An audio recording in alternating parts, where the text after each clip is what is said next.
Mengenal Jayden Oosterwolde, pesepak bola Belanda keturunan Indonesia. Jayden Oosterwolde, pesepak bola profesional yang bermain sebagai bek kiri di klub sepak bola Turki, Fenerbahce. Oosterwolde keturunan Indonesia Belanda. Kabarnya, ia diajak memperkuat timnas Indonesia. Dikutip dari Transfermarkt, Jayden Quinn Oosterwolde atau Jayden Oosterwolde lahir di Zwolle, Belanda pada 2001. Oosterwolde mulanya masuk Akademi FC Twente. Disinilah ia mengasah keterampilan dasar dan taktik permainannya. Oosterwolde bermain untuk FC Twente U17 pada kemudian menjadi tim U18. Dia memulai debut profesionalnya bersama FC Twente di Eredivisie, Liga Utama di Belanda.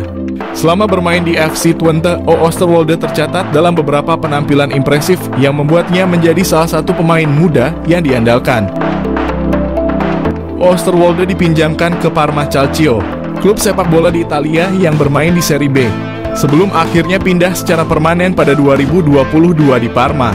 Oosterwolde terus menunjukkan performa yang konsisten dan menjadi bagian integral dari tim. Pada 2023, Oosterwolde bergabung dengan klub Turki, Fenerbahce, dan membantu klub ini meraih trofi Piala Turki. Pada 2021, Oosterwolde pernah menolak dinaturalisasi untuk timnas Indonesia. Berkarir di FC Twente, Oosterwolde sudah masuk tim utama kala usianya masih 19 tahun. Ia sudah mempersiapkan masa depannya dan berambisi masuk timnas Belanda suatu hari nanti.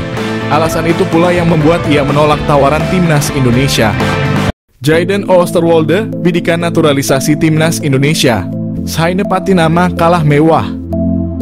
Jayden Oosterwolde, pemain Belanda yang memiliki peluang dinaturalisasi timnas Indonesia. Timnas Indonesia dikenal kerap melakukan tradisi naturalisasi bagi pemain asing yang memiliki keturunan tanah air. Kini nampaknya timnas Indonesia kepergok menaruh bidikan kepada pemain klub besar Liga Turki, Fenerbahce yang bernama Jayden Oosterwolde. Diketahui Jayden Oosterwolde memiliki keturunan Indonesia dan Suriname yang bertempat tinggal di Belanda saat ini. Pemain jangkung ini memiliki statistik gacor yang sesuai dengan kriteria pemain timnas Indonesia. Berposisi sebagai bek kiri, saat ini Jayden sedang bermain untuk Fenerbahce FC dan turut menyumbang 1 gol. Ia juga pernah bermain di Liga Eropa dan UECL Qualifiers. Jayden Oosterwolde dikenal sebagai pemain serba bisa. Selain sebagai bek kiri, ia dapat menempatkan diri sebagai bek tengah dan gelandang kiri. Selain itu, usianya yang muda bisa memberikan peluang emas bagi timnas Indonesia karena mampu bermain jangka panjang. Jayden juga pernah merumput di klub besar asal Eropa yakni Belanda, Italia, Turki dan menjajal klub Twente FC dan Parma Calcio 1913. Bersama Parma Calcio, ia berhasil membukukan 1 gol dan 8 gol di Twente FC. Hal tersebut auto membuat Seine patinama kalah pamor, karena selama ini Seine belum pernah merumput di klub sebesar Eropa. Catatan kariernya tersebut layak menjadi pertimbangan timnas Indonesia untuk bisa menaturalisasi Jayden Oosterwolde. Diketahui pemain kelahiran Zwolle ini mengawali kariernya dengan bergabung dengan klub lokal, ZAC. Kemudian ia memilih untuk hijrah ke Akademi FC Twente. Selama di klubnya tersebut, Jayden terus menunjukkan potensi cemerlang yang membuatnya memilih untuk menaikkan kontrak profesional selama 3 tahun dengan FC Twente. Ia berhasil ditempatkan di tim utama dan mencatatkan 26 pertandingan.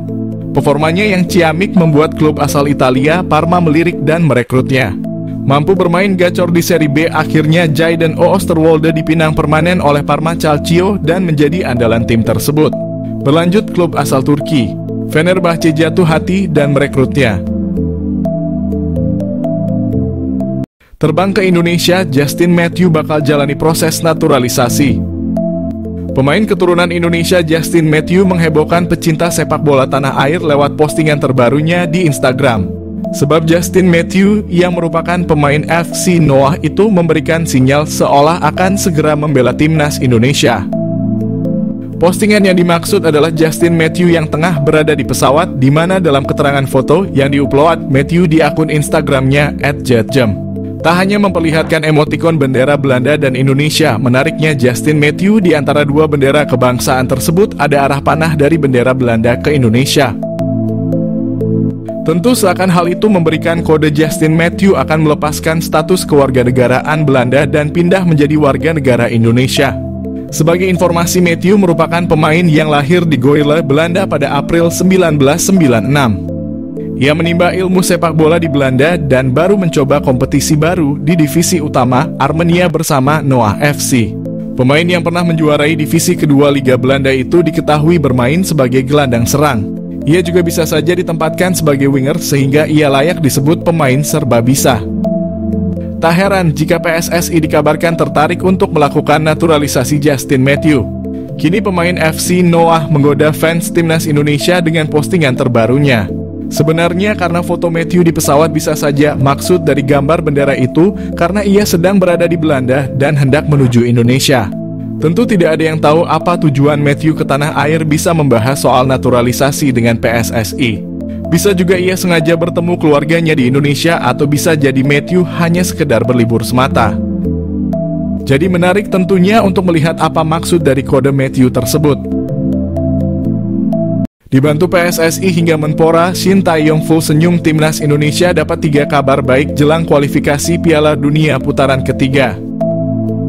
Pelatih timnas Indonesia Shin Tae-yong dipastikan bakal makin bahagia lantaran skuad Garuda mendapat sejumlah kabar baik jelang tampil di putaran ketiga kualifikasi Piala Dunia. Seperti diketahui, timnas Indonesia berhasil lolos ke putaran ketiga kualifikasi Piala Dunia dengan status runner-up grup F. Di pertandingan terakhir, skuad Merah Putih sukses mengalahkan Filipina dengan skor 2 gol tanpa balas. Usai memastikan diri lolos ke kualifikasi Piala Dunia putaran ketiga, timnas Indonesia dipastikan bakal bertemu tim kuat Asia. Jelang pertandingan berat tersebut, untungnya timnas Indonesia mendapat sejumlah kabar baik yang diprediksi bisa membantu Shin Tae-yong tampil apik di partai kualifikasi. Pemain keturunan yang dipastikan bakal bertambah di skuad timnas Indonesia. Salah satu nama yang berpeluang besar tampil untuk Merah Putih adalah Maarten Paes. Kiper FC Dallas tersebut kemungkinan bisa jalani debut di kualifikasi Piala Dunia putaran ketiga. Selain Maarten Paes, skuad timnas Indonesia juga berpotensi diperkuat para pemain keturunan lain dan hal tersebut sudah disampaikan oleh Menpora Dito Aryo Tejo. Menpora Dito Aryo Tejo menyebut bahwa timnas Indonesia masih akan terus melakukan program naturalisasi demi meningkatkan kualitas skuad Garuda. Jadwal Liga 1 untungkan timnas Indonesia. Timnas Indonesia yang diprediksi tidak akan bentrok dengan jadwal Liga 1. Hal ini jadi keuntungan timnas Indonesia lantaran para pemain Liga 1 yang dipanggil ke skuad Garuda bakal memiliki waktu istirahat yang cukup. Erick Thohir selaku Ketua Umum PSSI mengungkapkan dirinya telah mengkomunikasikan dengan PT LIB selaku operator liga untuk memberikan waktu jeda agar skuad Garuda nantinya mempunyai persiapan. Pemain Eropa siap dinaturalisasi. Banyak pemain grade A keturunan Eropa yang dikabarkan siap dinaturalisasi dan memperkuat timnas Indonesia. Salah satunya adalah Jairo Riedewald, mantan gelandang Crystal Palace tersebut kabarnya bakal segera datang ke Indonesia untuk mengurus proses naturalisasi. Hal tersebut disampaikan oleh pengamat sepak bola tanah air, Bung Ropan, yang menyebut Jairo Riedewald akan dinaturalisasi jika timnas Indonesia lolos putaran ketiga kualifikasi Piala Dunia. PSSI pastikan timnas Indonesia kembali berkandang di GBK mulai Oktober. Rumput harus bagus dan sekelas Euro.